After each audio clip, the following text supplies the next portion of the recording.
sosok Nabi Muhammad SAW adalah salah satu manusia paling berpengaruh dalam sejarah kehidupan manusia di bumi. Lebih lagi bagi umat Islam, Nabi Muhammad memang menjadi panutan. Meski sudah meninggal dunia sangat lama, berbagai peninggalan Nabi Muhammad akan menjadi situs penting bagi umat Islam, termasuk makam Rasulullah yang berada di Masjid Nabawi. Pada tahun 1971, ada sekitar 13 orang yang mendapat tugas penting untuk mengganti penutup ruang makam Nabi Muhammad. Dari ke-13 orang ini, salah satunya bernama Syekh Ahmad Sahirti, yang berhasil diwawancara wartawan Al-Arabia. Beliau adalah kepala divisi bordir di pabrik kain penutup Ka'bah dan makam Rasulullah di Makkah. Saat diwawancarai, usia Syekh Ahmad sudah sangat sepuh, yakni 100 tahun. Syekh Ahmad menuturkan, ia bekerja mengganti penutup ruang makam, berlangsung selama pukul 14 malam, mulai setelah sholat Isya, sampai azan pertama waktu fajar. Menurutnya, makam Nabi tidak seperti penutup Ka'bah yang setiap tahun harus diganti.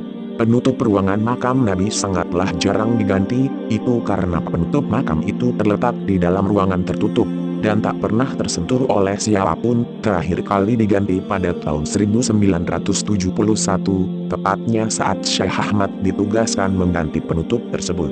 Biasanya penutup makam Nabi diganti setiap 100 tahun sekali. Ketika ditanya untuk menjelaskan tentang ruang makam Nabi, dia tampak bergetar hebat, dan dia berkata dengan suara samar, "Bagaimana aku bisa mengungkapkan perasaanku pada saat aku memasuki ruang makam Nabi? Aku tidak mampu. Karena itu sudah di luar batas kemampuan aku berbicara, dan aku tidak pernah berpikir bahwa suatu hari aku akan ditanyakan tentang pengalaman ini. Dan aku menjamin bahwa aku tidak akan dapat melakukan atau melalui pengalaman itu lagi."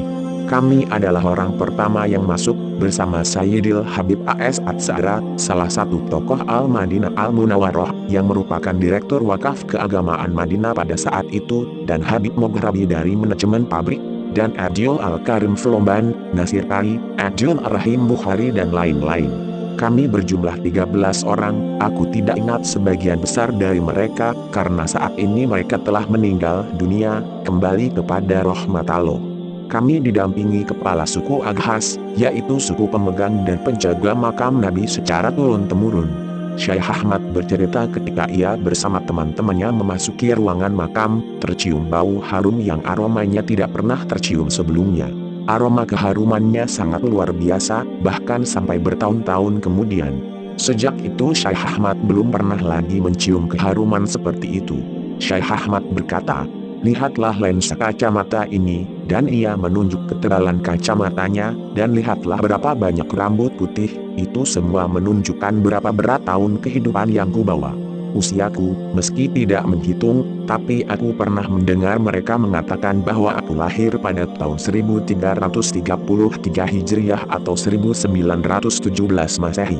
Dan seumur hidupku, aku tidak memiliki kegemaran selain kecintaan pada aroma indah atau parfum. Aku telah menghabiskan jangka waktu yang panjang di tahun-tahun yang tertinggal, berusaha untuk memuaskan nafsu mencium segala keharuman yang ada. Aku belajar banyak, dan aku dapat memberitahu Anda dengan keyakinan bahwa aku memiliki keahlian khusus bagaimana mencampur minyak wangi dan menghasilkan wewangian terbaik. Dan hampir tidak ada orang lain yang bisa membuat wewangian seperti racikanku. Dan aku katakan ini karena aku menemukan ketidakmampuan untuk menjelaskan apa yang terjadi pada malam yang diberkati itu ketika pintu dibuka untuk kami, dan kami memasuki ruang pemakaman baginda Nabi. Aku menghirup keharuman dan aroma yang tidak pernah ku ketahui atau ku cium sebelumnya, maupun sesudahnya, dan tidak pernah ku kenal seumur hidupku. Aku tidak pernah tahu rahasia komposisinya itu adalah keharuman di atas keharuman, aroma di atas aroma, sesuatu yang lain daripada yang lain, bahkan akan membuat takjub seorang ahli sekalipun, atau pedagang parfum manapun juga tidak akan pernah mencium seperti itu sebelum atau sesudahnya, ungkapnya. Syekh Ahmad melanjutkan, ketika malam itu pintu makam dibuka, perasaan takjub begitu lengkap mengambil alih semua perhatiannya. Ini adalah tempat teragung di muka bumi, aku tidak tahu persis berapa luasnya, tetapi menurut taksiran kami, ruang makam itu sekitar 48 meter persegi, dengan ketinggian kurang lebih 11 meter. Di bawah kubah hijau ada kubah kecil lainnya dan tertulis di situ, "Makam Nabi, makam Abu Bakar As-Siddiq, dan makam Umar ibnu Al-Khattab. Syekh Ahmad juga melihat ada makam lain yang kosong, dan di samping 4 makam adalah ruang dari Sayyidah Fatimah Al-Zahra alaihissalam, yang merupakan rumah di mana dia dan keluarganya tinggal. Tentang ketiga makam ini, sesuai dengan kesaksian yang disampaikan oleh 3 ulama senior tabi'in, yaitu Abu Ja'far, Salim murid Ibnu Umar, dan Al-Qasim bin Muhammad, cucu Abu Bakar As-Siddiq. Mereka mengatakan, makam Nabi Shallallahu Alaihi Wasallam, Abu Bakar, dan Umar, berupa gundukan menyerong kiblat, diberi batu nisan, dan dimakamkan dalam liang lahat. Hadis riwayat Ibnu Abi Syaibah dalam Al-Mushanaf 11634. Syekh Ahmad menceritakan tidak henti-hentinya ia menunjukkan kekaguman di tempat tersebut. Kekaguman terhadap tempat itu sangatlah istimewa. Aku begitu terpesona melihat lampu-lampu antik yang menggantung dari langit-langit ruang, peninggalan dari zaman kuno. Kami diberitahu bahwa ada beberapa peninggalan Nabi yang disimpan di tempat lain. Aku tidak tahu di mana, tapi aku tahu bahwa beberapa benda bersejarah ada yang disimpan di ruang Sayyidah Fatimah Al-Zahra, yaitu di tempat yang sama ini, kenangnya. Ruang ini, menurutnya, sebagian besar tertutup kain tenunan yang terbuat dari sutera murni, berwarna hijau lembut dengan kain katun yang kuat, dan dimahkotai oleh sabuk yang mirip dengan penutup Ka'bah, tetapi di sini berwarna merah. Seperempat bagian dari kain dibordir dengan tulisan ayat Al-Quran yang mulia, dari surat Al-Fat, terbuat dari garis kapas dan benang emas dan perak. Dari saking kagumnya kami, sampai tidak tahu bagaimana untuk menghapus, atau membersihkan potongan-potongan khusus yang dibuat untuk menempelkan kain pada kubah. Jari-jari kami goyang bergetar dan napas kami menderu berlomba. Kami tinggal selama pukul 14 malam penuh bekerja dari setelah sholat isya sampai azan pertama waktu fajar untuk menyelesaikan tugas ini. Kami menggunakan bahasa sinyal, dan kalau terpaksa berbicara, akan kami lakukan dengan berbisik-bisik. Kami terus menghapus potongan-potongan lama, melepas simpul dari penutup lama, dan membersihkan semua debu dan bulu merpati yang terjebak di tempat yang suci ini.